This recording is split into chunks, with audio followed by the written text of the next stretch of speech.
Саламатсыздарбы урматтуу теле көрүүчүлөр, бүгүн сиздер менен коронавирусту алдын алуу, дегеле коронавирус деген эмне, андан кантип сактануу керек, дал ушундай суроолордун негизинде жаш бөбөктөр менен биргеликте маек курмакчыбыз. Студияда мен Гүлайым Нарматова жана бүгүнкү куттуу студиябыздын коноктору атайын жаш бөбөктөр келген. Алгач силер менен таанышалы, балдар, саламатсыңарбы? Саламатсыздарбы. Кел, анда сенден баштайлы, таанышалы. Атың ким? Айбике. Сенин атың? Эмир. Сенин атың? Адеми. Адеми. Сенин атың? Чыңгыз. Ой, азаматсыңар. Мынакей балдар, биз азыр аралыгыбызды сактап, желдетилген бөлмөдө тургандыктан, биз мына оозубузда турган бет каптарды чечип коелу. Бирок бет капты чечерден мурда мен силерге азыр көргөзүп берем. Ар бириңер бирден чечип көргөзөсүңөр, теле көрүүчүлөрүбүзгө кандай туура чечиш керектигин азыр мен көргөзөм. Биринчи бет капты чечерден мурда сөзсүз түрдө бул эмне? Антисептик. Азаматсыңар, барыңар билет экенсиңер. Дал ушул силер айтып жаткан антисептик менен колубузду тазалап алабыз. Колубузду тазалап алабыз бардыгыбыз. Мынакей тазалап алабыз бардыгыбыз. Андан соң колубузду тазалап алгандан кийин мынакей бет капты колдорубуз менен кармабайбыз беттин, аны резинкасынан кармап чечебиз. Айбике, сен көргөзүп берчи, кана масканы кантип туура чечиш керек экен? Биринчи эмне кылабыз? Антисептикти колубузга себебиз, Колду тазалап алгандан кийин масканы каягынан кармап чечебиз? Резинкасынан кармап туура чечебиз ошондой, Азаматсың. Кана, бер жагындагы ошентип резинкасынан кармап чечесиң. Сен көргөзүп берчи, Адеми. Кана масканы кантип чечет экенбиз? Биринчи колубузду антисептик менен тазалап алабыз, Кана, колуңду тазалачы биринчи. Антисептикти тазалап алабыз колубузду. Андан кийин резинкасынан кармап чечебиз, Резинкасынан. Кол менен алдыңтип масканы кармаганга болбойт экен. Резинкасынан сөзсүз түрдө кармаш керек экен. Эми кана, Эмир, сен көргөзүп берчи, кана. Биринчи эмне кылып алат экенбиз масканы чечерден мурда? Антисептикти колубуз менен сээп тазалап алабыз, Тазалап алгандан кийин кана масканы Азаматсың, резинкасынан кармап чечебиз. Кана, Чыңгыз, эми сен көргөзүп берчи, бет капты биринчи чечерден мурда эмне кылабыз? Антисептикти кана сээп көргөзүп бер, теле көрүүчү. Сээп туруп, масканы эскисинен чечет. Азаматсың, кана көргөзүп берчи бизге, көрөлү сен кантип чечет экенсиң, кана. Биринчи колдорубузду антисептик менен тазалап алабыз, Теле көрүүчүлөрүбүз да көрсүн, ой, Азамат дерсин бардыгы. Колдорубуз менен сээп алабыз. Менин колумда отурат. Колуңду тазалап аласың, андан соң бет капты резинкасынан кармап туруп чечесиң, Кана, бет капты резинкасынан кармап чеч. Кол менен кармоого болбойт экен, Кана, балдар, Азаматсыңар бардыңар туура аткардыңар, кол чаап койгула бириңерге, кана. Ой, Азаматсыңар, бардыгыбыз бет капты туура чечкенди үйрөнүп алдык. Эми балдар, айткылачы, мына азыркы учурда эмнеге ата-энелер силерди эшикке чыгарбай, айрым мектептер жабылып, дегеле сыртта эмне болуп жатат? Кана, ким жооп берет? Мен.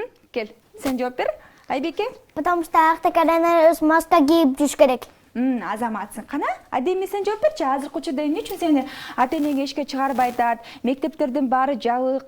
Эмне үчүн эшикке чыкпай атасың? Бирок апасы менен чыкпаш керек. Коронавирус жугат. Коронавирус кетсе анан чыгабыз. Ой, Азаматсың. Кана, Чыңгыз, сен жооп берчи. Маска кийип чыгыш керек. Анда маска кийбей чыкса коронавирус жугалат. Чукканда кечке эметет, оруйт. Катуу ооруганда өлүп калат. Эмне үчүн азыркы учурда тоого жоголгондо анда чыга берет. Тоого жоголгондо анда чыга берсек болот экен. Ой, Азаматсың, кел, Эмир. Эмне үчүн азыр биз сыртка чыкпай атабыз?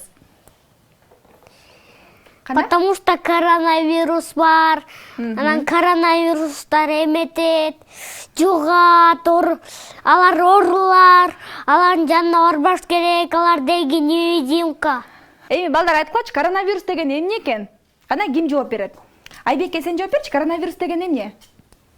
Айбике. Коронавирус деген эмне экен? Кана, ал жукпаш үчүн эмне кылышыбыз керек экен? Коронавирус деген эмне? Маска кийиш керек. Маска кийбесе ооруп калат. Маска кийбесе ооруп калат, Сенчи кана коронавирус деген эмне экен, Эмир? Коронавирус микроб. Аты маска кийиш керек. Маска жок болсо ооруйт, анан өлүп калат. Кана, адеме айтчы, коронавирус деген эмне экен? Коронавирус деген бар кишине жугат. Коронавирустун жанына барбаш керек, микроб жугат. Азаматсың, кана чымыз коронавирус деген эмне экен, кана?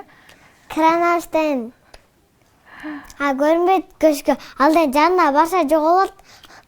Микроб, бирок микроб оозуна кирип алат. Оозуна кирсе эле ичи ооруйт, ичи ооруганда басы ооруйт.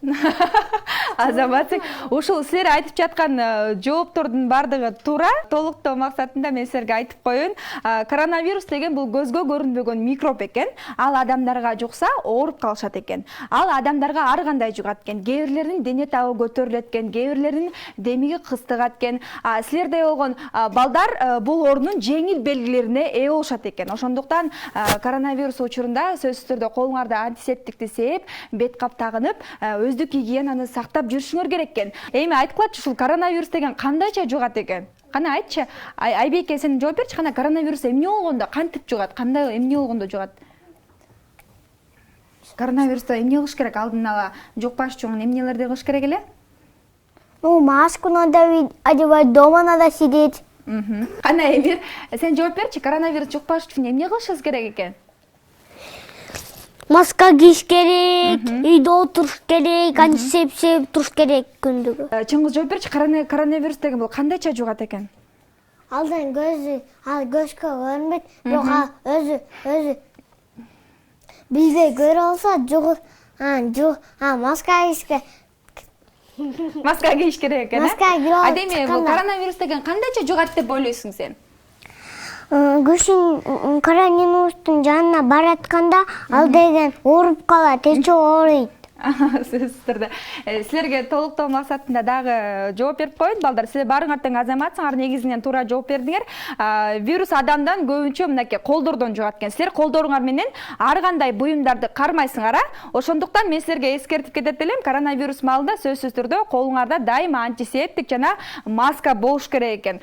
Колду тез-тезден жууш керек, анан ар кандай буюмдарды кармоодон алыс болушуңар керек. Барыңар азаматсыңар, балдар. Эми айткылачы, кана колду канча убакыт жууш керек экен? Ким жооп берет? Кана Айбеке, колду канча убакыт жууш керек? Кана өз оюңду айтып көр. Сен негизи колуңду канча убакытта жуйсуң? Канча секундта жуйсуң же минутада жуйсуңбу?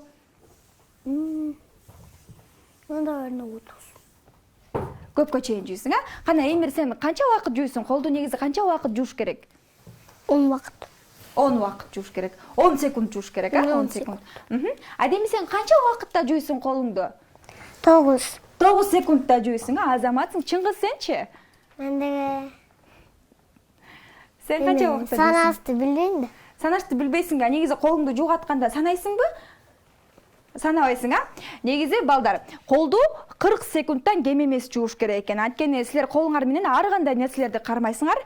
Колду болсо көңүлдүү ырдын коштоосунда жууган абдан кызыктуу экен. Азыр бул экрандан силерге ыр берилет. Ошол ыр менен кошо кайталап, колду туура таза жууганды үйрөнөбүз. Силер даярсыңарбы, балдар? Келгиле, алгач ордубуздан бардыгыбыз туруп алалы. Кана, ордубуздан туралы. Кана Эмир, ордубуздан туруп алабыз. Кана Адеми, кел, ордубуздан турабыз. Кел, ордубуздан турабыз. Азыр колду жууганды үйрөнөбүз, Келгиле анда. Бул жакты карагыла экранды.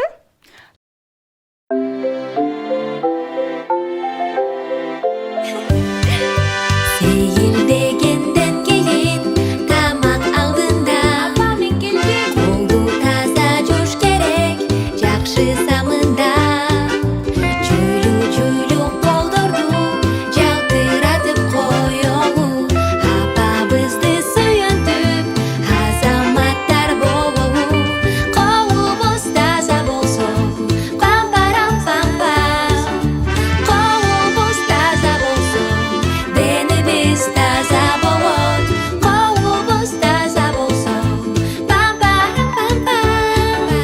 Колубуз таза болсо, денибиз таза болот. Денибиз таза болот. Азаматсыңар, биз кандай азаматтарбыз, Кана эми ордуңарга жайгашып отурсаңар болот, балдар. Биздин жаш көрүүчүлөрүбүзгө коронавирус малында коопсуздук сактоо эрежелерин эскертип кетем. Коомдук жайларда сөзсүз түрдө бет кап тагыныңыздар жана колду туура таза жууганды үйрөнүңүздөр. Эң башкысы, аралыгыңыздарды 1 метрден кем эмес сактаңыздар. Азыр бул жерде кичинекей бөбөктөрүбүздүн кеңештери абдан сиздерге пайдалуу болду деп ишенем. А силер болсо өз алдынча дал ушул ырдын коштоосунда дагы колуңуздарды жууп көрсөңүздөр болот. А биз болсо коштошобуз. Ден соолукта болуңуздар.